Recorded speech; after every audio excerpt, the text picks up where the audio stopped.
Over 25 years that MAFSA has been operating, we've come up with a number of different scenarios that will maximise the survival of the fish we put in the water. Fish stocking, regardless of anything else, is a numbers game.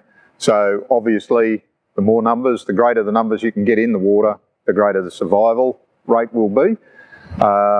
Another thing that we do is we are very particular about the way we release fish. We pioneered a method where you don't just release them at the boat ramp. We generally ask members of the public to come along and help us, bring their boats. We put the fish out of the transport tanks into eskies and then distribute them far and wide all around the dam as much as possible in small batches. And when we release, they're not in open water. We've found if we drive right into the weed beds with our boats, then the fish can immediately seek cover. So there's less susceptibility to predators like shags, cormorants, and in the weeds, they can actually hide better from the bigger fish.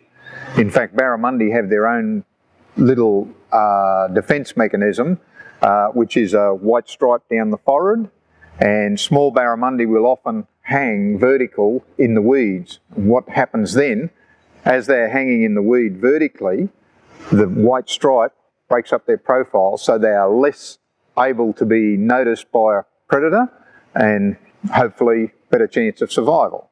That's just nature's way of trying to maximise the survival as well. We've stumbled on that by accident. We noticed it in the hatchery, we tried to work out why, and when we put them in the weeds, we actually discovered that that was what they were doing. So that's one aspect of it. The other is timing of the release. We try to maximise our releases to occur with barramundi away from full moon, because that's prime feeding time for barramundi.